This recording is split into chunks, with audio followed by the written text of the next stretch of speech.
தெளிவு குருவின் திருமேனி காண்டல், தெளிவு குருவின் திருநாமம் செப்பல், தெளிவு குருவின் திருவார்த்தை கேட்டல், தெளிவு குரு உரு சிந்தித்தல் தானே. குருவே சரணம்.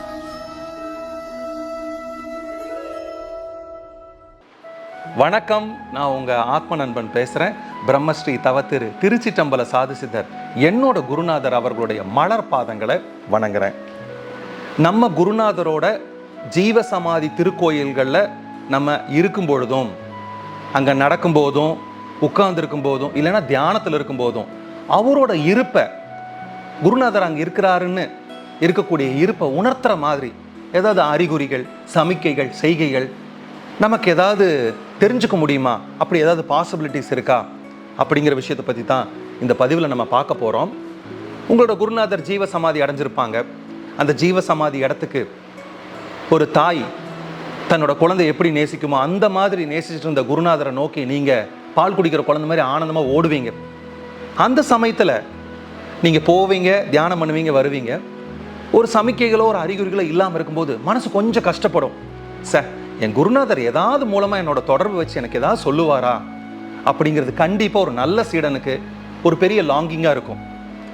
இப்போ நான் சொல்லக்கூடிய சில அறிகுறிகள் ஒரு மனிதனுக்குன்னு வச்சு அப்படியே ரெஸ்ட்ரிக்ட் பண்ணிட முடியாது. இது யோக கலாச்சாரத்தில் சொல்லக்கூடிய ஒரு முக்கியமான ஒரு 4-5 அறிகுறிகளும், தனி மனித அறிகுறிகள் தனித்தனி நான் சொல்ல போகிறேன்.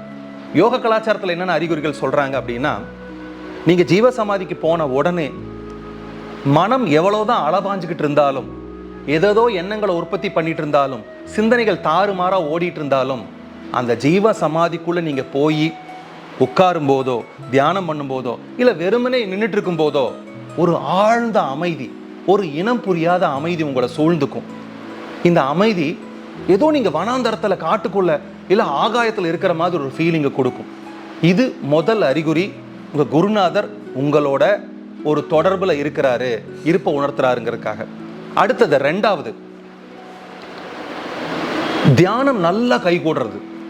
இப்போ நீங்கள் ஆரம்பத்தில் தியானத்தில் உட்காரும்போது மனம் எங்கெங்கேயோ போய்கிட்டு இருக்கும், எண்ணங்கள் சுற்றிக்கிட்டே இருக்கும். ஆனால் ஜீவசமாதிக்கு அடிக்கடி போய் நீங்கள் தியானத்தில் உட்காரும்போது முதல் இருந்ததை விட தியானம் நல்லா கை கூடும். உங்கள் உடம்புல சில மாற்றங்கள் ஏற்படுறது உங்களால் பார்க்கவே முடியும். அடுத்தது 3வது விஷயம் என்ன அப்படின்னா, நீங்கள் ஜீவசமாதியில் என்னென்ன ஒரு ஆழ்ந்த அமைதியையும் ஒரு நல்ல தியான பக்குவத்தையும் பெற்றுறீங்களோ, கிடைச்சிருக்குதோ, அதேவே ஒவ்வொரு நாளும் நீங்கள் வீட்டில் இருக்கும்போதும், அலுவலகத்தை வேலைக்கு போயிட்டு திரும்பி வரும்போதும், இந்த உலக வாழ்க்கையில் இருக்கும்போதும், ஜீவசமாதியில் இருக்கும்போது மட்டும் இல்லாமல் நீங்கள் எப்போ உலகியல் வாழ்க்கையில் இருக்கும்போதும் அதை கன்சிஸ்டன்சியாக, அதாவது தொடர்ச்சியாக உங்களால் பண்ணக்கூடிய அந்த பக்குவத்தை உங்களுக்கு கொடுக்கும். இது 3வது விஷயம். இது இருந்துச்சுன்னா குருநாதர் உங்களை தொடர்ந்து கண்காணிச்சுட்டு வராரு, அவர் இருப்பை உங்களுக்கு உணர்த்திட்டு இருக்காருன்னு அர்த்தம். அடுத்தது ரொம்ப முக்கியமான விஷயம்.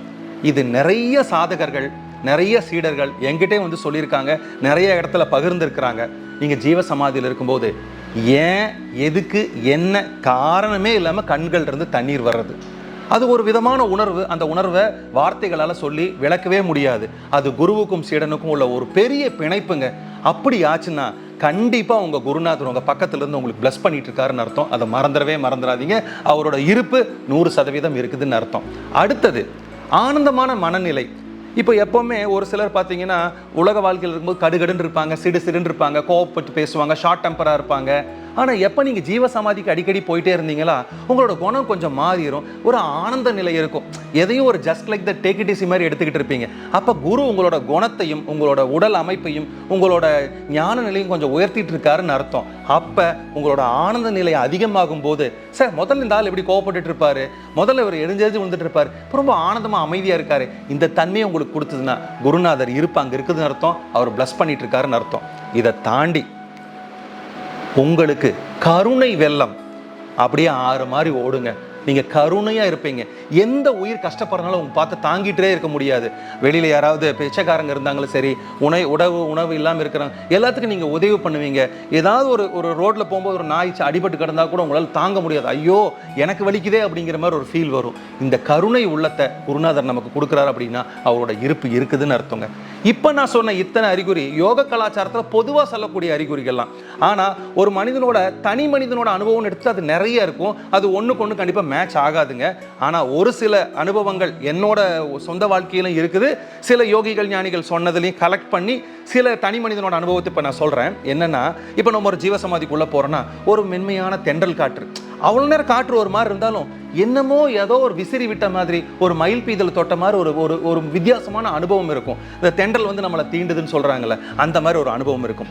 ரெண்டாவது, நீங்கள் உள்ளே போகும்போது ஏதோ ஒரு நறுமணம், அவ்வளோ நேரம் இல்லாத நறுமணம் திடீர்னு ஒரு 10-15 செகண்ட்ஸ்க்கு உங்களுக்கு வந்து போகும். இது ரெண்டாவது அறிகுறி.